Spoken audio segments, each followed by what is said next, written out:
నమో వాక్కమలాంబికేశ్వరేభ్యో నమః. శ్రీ గణేశ శారదా గురుభ్యో నమః.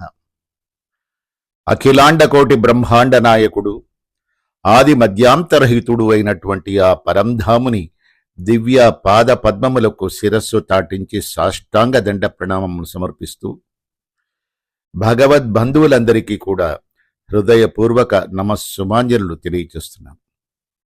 నేను సూరిబాబు కందాళ. మీ అందరికీ షణ్ముఖ శ్రీ రాఘవ ఛానల్కి స్వాగతం, సుస్వాగతం. ఈరోజు విష్ణు సహస్రనామ గాథావళి అన్న పుస్తకం నుండి సేకరించిన 15వ కథని మనం చెప్పుకోబోతున్నామండి. ఈ పుస్తక రచయిత విఎస్ కరుణాకరన్ గారు. ఈరోజు మనం చెప్పుకోబోయే నామం ఓం సాక్షిణే నమః అన్న నామార్థాన్ని మనం తెలుసుకోబోతున్నాం. ఈ కథ పేరు సంతుష్ట సాక్షి. నైమిషారణ్యంలో గాలవుడు సంధ్యావందనం చేస్తూ ఉన్నాడు. అరుణోదయ కాంతులు వెళ్ళి విరియ చేస్తూ సూర్య భగవానుడు తూర్పు దిగంతరంలో ఉదయిస్తున్నాడు. మిత్రకృష్టి అనీమిష అభిచష్టే అనే వేదమంత్రం పఠిస్తూ అతడు ఉపస్థానం చేశాడు. మంత్రం జపిస్తూనే అతడు మంత్రార్థాన్ని గూర్చి ఆలోచించాడు. శ్రీమన్నారాయణుడు నిర్వికల్ప సాక్షీభూతుడుగా సమస్త సృష్టిని సందర్శిస్తాడు అని ఆ మంత్రానికి అర్థం. గాలవునికి అందులోని అంతరార్థం అవగాహన కాలేదు. ఇది యథార్థమా అని ఆలోచించసాగాడు. చిన్నవాడు తన తల్లి మందలింపుకు జ్ఞాపకం వచ్చింది. నాడు, నాయనా, నీవు అల్లరి చేస్తే దేవుడు నీ కన్నులు పోగొట్టగలడు సుమా అనేది అతని తల్లి. అయితే పాపం చేసేవారిని అందరినీ పరీక్షిస్తూ భగవంతుడు శిక్షించడానికి సదా సంసిద్ధంగా ఉంటాడా అని గాలవుడు నమ్మలేకపోయేవాడు ఆ చిన్నతనంలో. భగవంతుడు ప్రేమస్వరూపుడు కదా. గాలవుడు మహర్షి అయిన గురువుగారి దగ్గరకు వెళ్ళి అడిగాడు. ఆ మహానుభావుడు, గాలవా, ఈ విషయం నాకు కూడా అవగాహన కాలేదు. ఇచట మధుర కవిగారు నాతో పాటు తపస్సు చేస్తూ ఉండేవారు. వారిని అడుగుదామని నేను ఆలోచిస్తూ ఉండగా ఆయన దక్షిణాదికి వెళ్ళారు. ఆయనకు సంధ్యావందన సమయంలో ఒకనాడు పరంజ్యోతి దక్షిణ దిశలో సాక్షాత్కరించారు. ఆ స్థలాన్ని అన్వేషిస్తూ ఆయన బయలుదేరి వెళ్ళిపోయారు అన్నాడు. ఆ సమయానికి అచ్చటికి వచ్చిన ఒక యాత్రికుడు, స్వామి, మధుర కవిగారు ఇప్పుడు తామ్రపర్ణి నదీ తీరాన తిరుక్కురుకూర్లో దయచేసి ఉన్నారు. ఇప్పుడు వారు తపోదీక్ష విరమించి షడగోప యతీంద్రుల వారిని సేవిస్తూ వారు సాయించిన తమిళ పాసురాలు పారాయణ చేస్తూ ఉన్నారు. గాలవునకు ఆ మంత్రంలోని అంతరార్థం తెలుసుకోవాలనే జిజ్ఞాస అధికమైంది. అతడు మధుర కవిని సందర్శించడం కోసం కురుకూరుకు బయలుదేరి వెళ్ళాడు. చివరకు మధుర కవిని కలుసుకుని తన సందేహం తీర్చమని సవినయంగా అడిగాడు.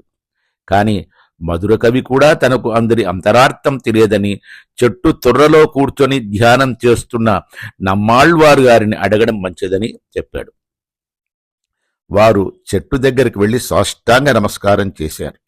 ఆకాశం నుంచి మధుర గంభీర స్వరం వినిపించింది. అది గురుదేవులు నమ్మాళ్వారు గారి సుపరిచిత కంఠధ్వనియే. ఆ వాణి అందించిన సందేశం, మధుర కవి, గాలవృషిని తిరుప్పెరియిల్ తీసుకుని వెళ్ళు, అచట వేదములే అంతరార్థం వివరిస్తాయి అని చెప్పారు. గాలవునకు ఒక మూల కొంచెం అపనమ్మకం కలిగినప్పటికీ మాట్లాడకుండా ఆ ఊరికి చేరాడు. మధుర కవితో పాటు తిరుప్పెరియల్ శ్రీమన్నారాయణమూర్తికి ప్రేమైన 9 దివ్యదేశాలలో ఒకటి. వారు దేవళంలోకి వెళ్లి మకర నెడుం కుజైక్కడర్ స్వామి, అక్కడి అర్చామూర్తిని ఆ విధంగా పిలుస్తారు, సందర్శనం చేసుకున్నారు. ఒక ప్రదక్షిణం ముగిసింది.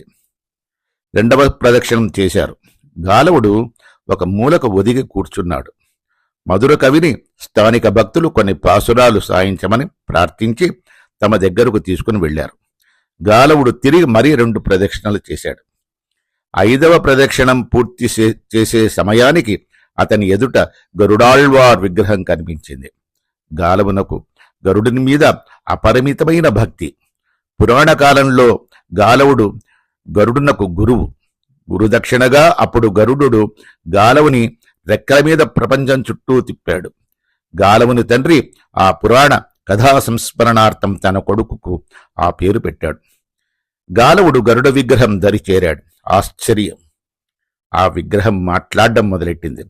నాయనా, వ్యయ ప్రయాసల కోర్చి వేల కొలది మైళ్లు ప్రయాణం చేసి వచ్చావు కదా, నీవు ఎన్ని విష్ణు ఆలయాలు సందర్శించావు అని గరుడుని ప్రశ్న. ప్రభు, ఈ ప్రశ్న ఎందుకు వేస్తున్నారు? ఒక 1000 చూచి ఉంటాను కదా. అవును, చూచి ఉంటాను. ఆ ఆలయాలలో నా స్థానం ఎచ్చటుంది? విష్ణుమూర్తికి ఎదురుగా. మరి ఇచ్చట ఏమైనా తేడా కనిపిస్తోందా? అవును, ఇచ్చట గరుడ విగ్రహం కొంచెం ఏటవాలుగా పక్కకు ఒరిగింది. తిరుప్పెరియుల్లో భక్తుల చూపుకు గరుడ విగ్రహం అడ్డు రాకుండా ఉండునట్లుగా ప్రతిష్ఠించబడి ఉంది అన్నాడు. గరుడు వ్యాఖ్యానం మొదలుపెట్టాడు. ఈ ఊరిలో బాలురందరూ ఆడుకుంటూ వేద పఠనం చేస్తారు. ఈ విషయం నమ్మాళ్వారు గారు పాసురాలలో అభివర్ణించారు. భగవానుడు ఇచ్చట నెడంకజ్జైక్కర్ వారి ఆటపాటలు చూడ్డానికి నేను అడ్డుగా ఉన్నట్లు భావించి నన్ను పక్కకు తప్పుకోమన్నారు. ఆయన ఆజ్ఞ చొప్పున ఆనాటి నుండి నేను ఏటవాలుగా పక్కకు వదగవలసి వచ్చింది. నిర్వికల్ప నిర్నిమేష దృష్టితో అంటే అంతరార్థం ఇదే నాయన. మనమందరం ఆడుకునే బిడ్డలం, చూచి ఆనందించే తండ్రి ఆ పరాత్పరుడు. లీలా విభూతితో కొందరు జీవిత క్రీడను సవ్యంగా ఆడరు, కానీ నిత్య విభూతితో అనగా ముక్తజీవులు అందరూ ఆనంద తన్మయత్వంతో ఆటలాడుతూ ఉంటారు. ఆ ఆటలను చూచి ఆనందించే సాక్షి ఆ భగవంతుడు, ఆ వైకుంఠవాసుడు.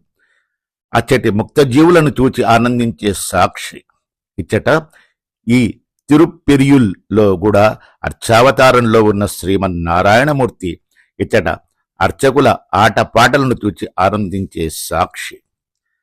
అయ్యా, నమ్మాళ్వారు గారు మంత్రార్థాన్ని వేదాలే వివరిస్తాయని అన్నారే, నాకు ఇప్పుడు అర్థమైంది.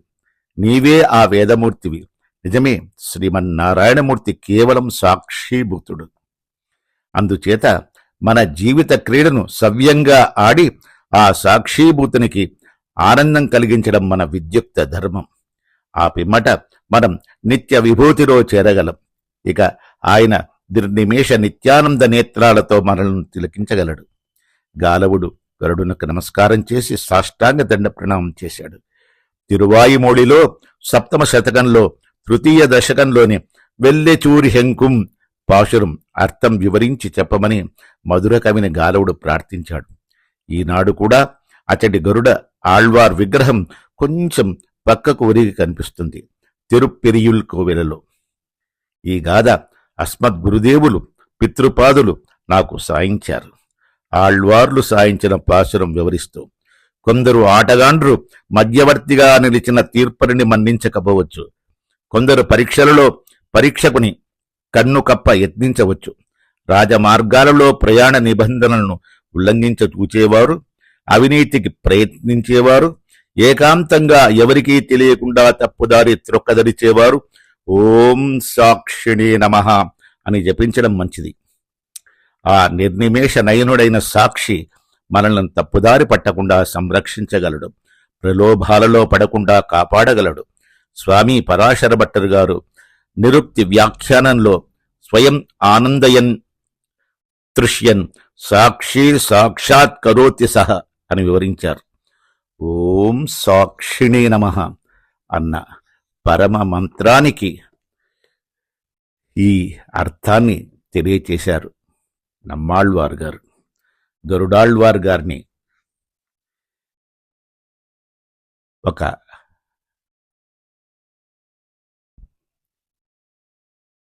కథని చెప్పే సాధనగా వారు నమ్మాళ్వారు గారు గరుడాళ్వారి గారి నోటి ద్వారా ఈ విధంగా చెప్పించారు. మనమంతా ధన్యులం.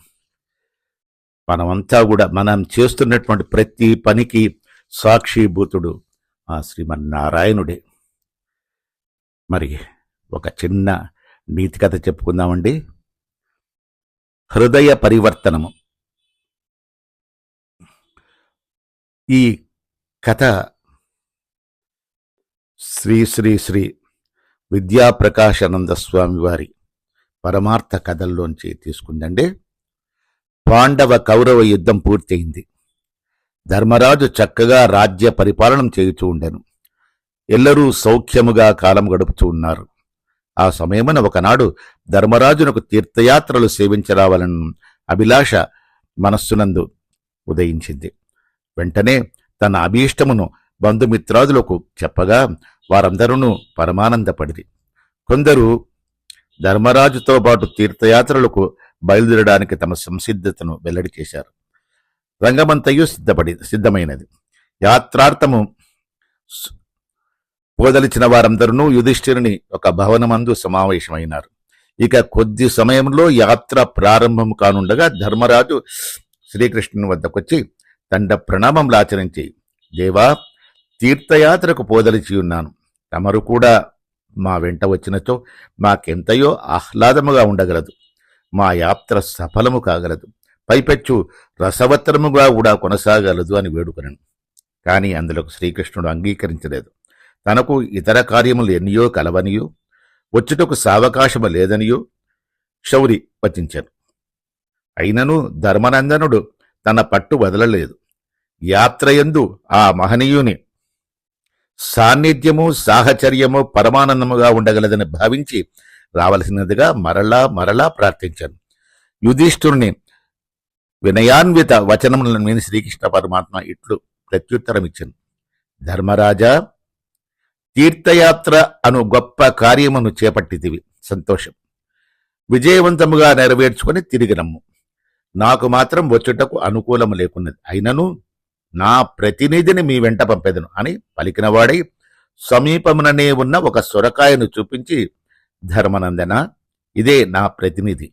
దీనిని మీ వెంట తీసుకుని వెళ్ళి నేను వచ్చినట్లుగానే భావించి అన్ని తీర్థములలోనూ దీనిని ముంచి అందరు దేవుళ్ల దర్శనము చేయించి తిరిగి ఇంటికి తీసుకుని రమ్ము అని నుడివెను. భగవంతుని ఈ వాక్యములపై ఎంతయో శ్రద్ధాభక్తులు కలవాడే ధర్మరాజు అట్లే ఆ కాయను తీసుకుని శిరంబున విడుకొని సాక్షాత్ శ్రీకృష్ణుడే తన వెంట ఉన్నాడని మనంబున భావించుకొని తీర్థయాత్రకు ఉపక్రమించను. తాను వెళ్లిన చోటెల్లా ఆ కాయను కూడా తీసుకుని వెళ్ళాను. తాను స్నానము చేసిన తీర్థములందెల్లా దానిని కూడా స్నానము చేయించాను. తాను దర్శించిన దేవుళ్ళందరికీ కూడా దానిని కూడా చూపించాను. ఆ ప్రకారముగా శ్రీకృష్ణుని ఆనతి ప్రకారం తూ చ తప్పకుండా ఆ కాయచేత కూడా తీర్థయాత్ర చేయించాను.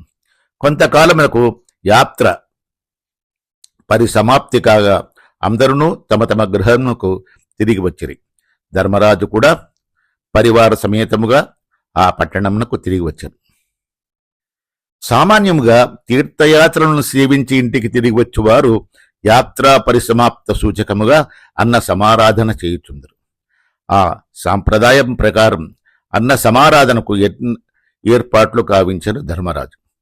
తదుపరి యాత్రకై తన వెంట తీసుకుని వెళ్లిన సొరకాయను శిరంబున నిడుకుని ధర్మరాజు శ్రీకృష్ణుని వద్దకు వెళ్లి నమస్కరించి ఆ కాయను వారి ముందుంచి, మహాత్మా, తాము ఆనతిచ్చిన ప్రకారము అన్ని తీర్థములందునూ దీనిని ముంచితిని. అందరూ దేవుళ్లకు దీనిని చూపితిని.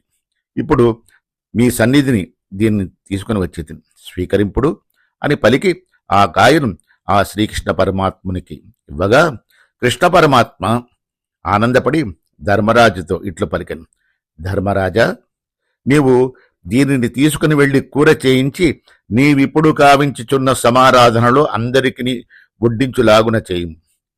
నందనందనుని ఆజ్ఞను శిరసా వహించి ధర్మరాజు దానిని తీసుకుని వెళ్లి ఆ ప్రకారమే చేయించాను. కాని అదేమి చిత్రమో గాని ఆ కూర తినగానే ప్రతి వారును వాంతి చేసుకుని చుండిరి. సొరకాయ కూర చేదుగా నుండుటయే కాక దానికి కారణం అప్పుడు అందరూ ధర్మరాజుతో నానా విధములుగా పలుకదొడంగిరి. ఓ మహారాజా, శుభమానుచూ తీర్థయాత్ర పూర్తి చేసుకుని కావించినట్టు ఈ సమారాధనలో చేదు సొరకాయ ఎందుకు వాడితేవి అని జనుడు తమ ఆవేదనను తెలుపుకొని జొచ్చిరి.